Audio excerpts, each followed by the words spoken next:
Ini tiketnya udah dibagi-bagiin ya. Jadi karena kan yang paling tahu kebutuhan warga sini kan teman-teman yang ada di sini juga. Di sini udah ada Pak Rudi, ada Pak Haris juga, teman-teman yang bertanggung jawab dengan lapangan di sini. Karena kalau Yayasan Al Aziz Tapakwali Indonesia itu kan memang paguyuban ya, sebuah yayasan lah, yayasan yang bergeraknya itu untuk kesehatan jiwa dan raga, untuk mental dan spiritual juga. Nah ini nih tempat lapangannya teman-teman biasanya gerak. Kalau di Yayasan Al Aziz Tapakwali itu ada kegiatannya gitu, ada gerak warga setiap malam untuk mengolah kegiatannya itu pengolahan nafas. Tujuannya untuk kesehatan jasmani dan rohani. Nah, jadi karena di sini pada guyup, jadi kita juga mengadakan kadang-kadang untuk kurban, terus untuk zakat, terus juga ya kegiatan-kegiatan sosial juga lah. Dan ini tuh sudah ada dari Sabang sampai Merauke sebenarnya dari tahun 2005 didirikan. Nah, alhamdulillah nih sekarang di Jakarta juga sudah ada. Jadi kalau saya dengan keluarga sih, keluarga besarnya saya itu udah dari tahun 2007 sebenarnya di Yayasan Al Aziz Tapakwali Indonesia ini. Cuma untuk di Jakarta sendiri baru hadirnya itu tahun 2018. Alhamdulillah nih sampai sekarang kita bisa sama-sama dengan anggota di sini gitu. Seperti Yang itu sih. banyak kebantu juga ternyata tadi yang datang dari lansia, Iya. Jadi memang bagian dari program setiap tahun itu Yayasan Al Azizu ini mengadakan pembagian zakat. Jadi kalau teman-teman ini kan langsung ke warga yang membutuhkan. Jadi kita kerjasama dengan warga di sini, kerjasama sama RT juga setempat gitu. Jadi biar tepat sasaran lah. Dan ini memang bukan kayak sumbangan atau apa bantuan, sebenarnya ini memang warganya kami yang ikut di eh, Yayasan Al Aziz Tapakwali ini memang menyisihkan sebagian hartanya untuk zakat. Jadi ini sebenarnya bagian dari kewajibannya kami sih.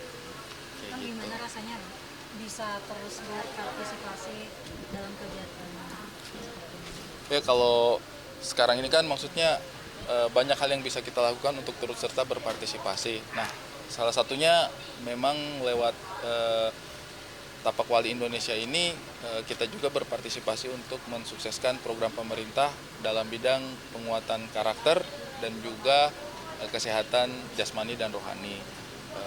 Karena memang kan kalau dari saya pribadi kan zaman sekarang ini kan isu kesehatan mental lumayan mengemuka ya.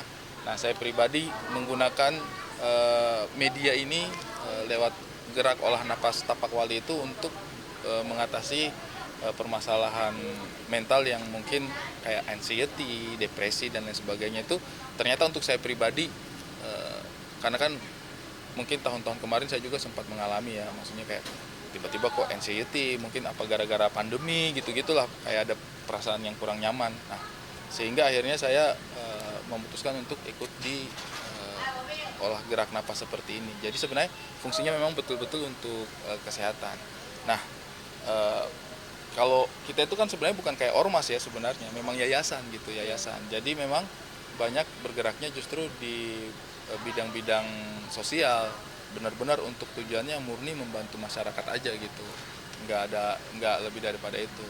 Kayak sebenarnya sih misalnya kayak sumbangan atau apa itu internal warga aja. Jadi dari anggota-anggota kita kemudian mungkin yang mau berzakat atau yang mau berkurban, nah, baru kita bantu untuk menyalurkan, seperti itu sih. Ada berapa anggota Bang sampai sekarang dari Kalau di Jakarta sendiri kita udah sekitar 100 lebih ya, 200-an. 300-an. 300-an. Kalau di Jakarta sendiri anggota Tapakwali Indonesia itu sudah sekitar 300. Tapi kalau seluruh Indonesia sih sebenarnya sudah sekitar puluhan ribu. Cuma memang karena memang mungkin anggotanya itu fokusnya itu untuk kesehatan pribadi individu, jadi memang bukan seperti skema, kalau saya ngelihatnya ya, bukan seperti skema organisasi yang ibaratnya berapi-api untuk kayak ayo kita seperti ini, enggak, kita itu kalem aja gitu, tenang aja, karena memang olah nafas itu memang setelah saya pelajari tujuannya memang untuk benar-benar ketenangan batin. Jadi secara struktur organisasinya juga itu menyenangkan gitu, kalem, karena kerjaannya yang seperti ini aja gitu. Iya. Tapi mungkin seperti apa sih impactnya gitu untuk Bang Ari dengan terjun langsung ke lapangan, ketemu sama orang-orang, bisa membantu langsung gitu? Ya, kalau di Tapak Wali Indonesia itu kan memang kita diajarkan untuk menjadi manusia seutuhnya ya. Maksudnya ya apapun pekerjaan kita, apapun keadaan hidup kita sekarang, pada akhirnya kita manusia biasa juga gitu. Jadi justru dengan hidup berbaur ada di tengah-tengah masyarakat itulah yang sebenarnya menjadi tujuannya kita gitu. Karena mudah-mudahan kelak yang membedakan kita hanyalah amal ibadah kita gitu.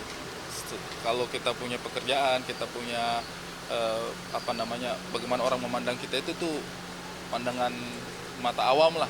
Kalau kitanya sendiri sih sebenarnya tidak pernah merasa kayak wah hidup di tengah-tengah masyarakat, karena kita juga manusia biasa juga gitu, sama-sama aja gitu. Nggak ada perasaan kayak wah kita apa nih, misalnya katakanlah dalam tanda kutip public figure nih turun ke masyarakat. Enggak sih, kayaknya sih bukan itu tujuannya gitu ya.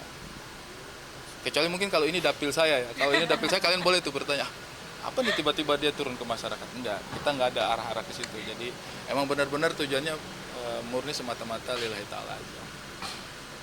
Apalagi di momen Ramadan nih, mungkin seperti apa nih memaknainya dengan banyak melakukan kegiatan sosial juga untuk Bang Ari.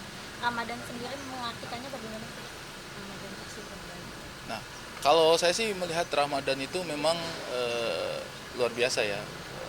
Kita diajarkan untuk menahan hawa nafsunya kita gitu. Dan itu sebenarnya pelajaran yang sangat penting. 1 bulan dalam setahun kita berusaha belajar mengontrol apa yang terjadi pada diri kita, perasaan-perasaan kita itu sebenarnya kalau kita mau sadari lebih mendalam, maknanya untuk tahun-tahun berikutnya itu sangat-sangat luar biasa. Apalagi melihat polemik yang ada sekarang kan, godaan kita untuk marah, untuk kecewa, untuk gelisah itu banyak banget. Makanya tidak mengherankan kalau misalnya di era informasi yang sangat luar biasa ini, kegelisahan hati kita itu benar-benar mencapai titik kulminasi ya. Karena kita buka sosmed dikit, beritanya banyak banget yang negatif.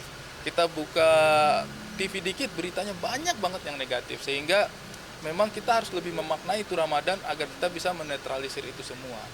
Nah, kalau kita jalan sendiri kan, maksudnya sebelum-sebelumnya juga saya tuh terlibat dalam beberapa kegiatan kemanusiaan lah. Tapi pada akhirnya juga ini menjadi salah satu media saya gitu. Lewat Yayasan Al-Azizu ini saya merasakan mendapatkan teman-teman yang senafas juga gitu. Karena teman-teman di sini juga datang dari berbagai latar belakang, masyarakat, dan kita tidak membeda-bedakan satu sama lain. Baik itu suku apapun pekerjaannya, apapun agamanya, di Yayasan Al-Azizu ini semua bisa berpartisipasi. Dalam kegiatan ini istri dukungannya seperti apa?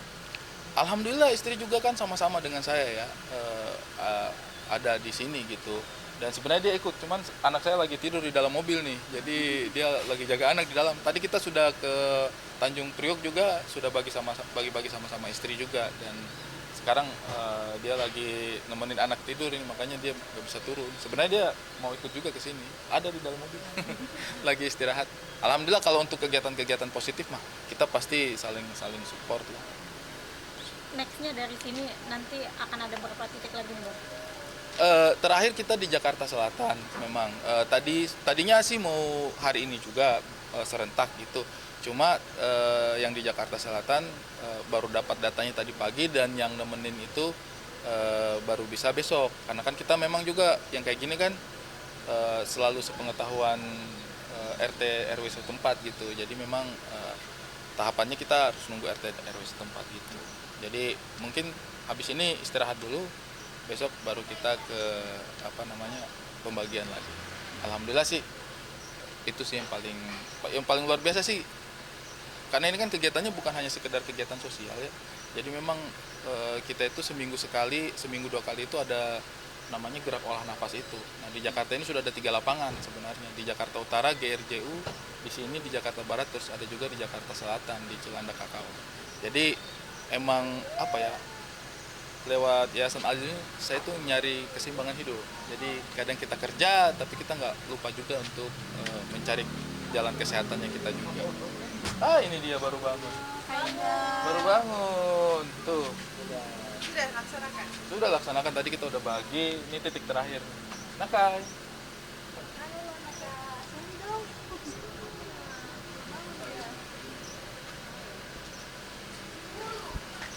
membawa anak juga ke kegiatan Ya. ini seperti apa mungkin nilai-nilai yang diterapkan untuk anak juga bang? Kalau anak sih memang mungkin dari lahir kali ya dia itu sudah saya bawa ke publik gitu, ke masyarakat umum, jadi dia udah terbiasa sih sama keramaian. Terus juga kalau untuk kegiatan-kegiatan sosial juga kita perkenalkan juga lah. Karena kan tantangan zaman ini kan ke depan makin gimana kan kita nggak tahu gitu ya. Selagi saya masih diberi kesempatan untuk mendidik anak saya, ngasih perkenalkan sesuatu yang baik-baik, ya saya perkenalkan sesuatu yang baik lah. Misalnya kayak ke museum, kemudian ke alam, kemudian ke hal-hal seperti ini, membantu memberikan sumbangan juga ya. Selaginya kita masih bisa ya kita usahakan gitu. Mudah-mudahan menjadi core memorinya dia lah, untuk ketika dia beranjak dewasa, remaja, dia sejak kecil kita kita afeksi dengan hal-hal seperti ini. Jadi mudah-mudahan ada manfaatnya untuk dia secara mental dan spiritualnya ke depan gitu. Untuk anak sendiri untuk pembelajaran mengenai Ramadan seperti apa mungkin didikan dari Ya, kebetulan anak saya itu dia udah paham bahwa kita ini sedang puasa. Karena siang-siang kita nggak makan kan, kita nggak makan minum. Terus dia itu malah biasa jejelin. Dia malah minum bapak, bapak makan bapak.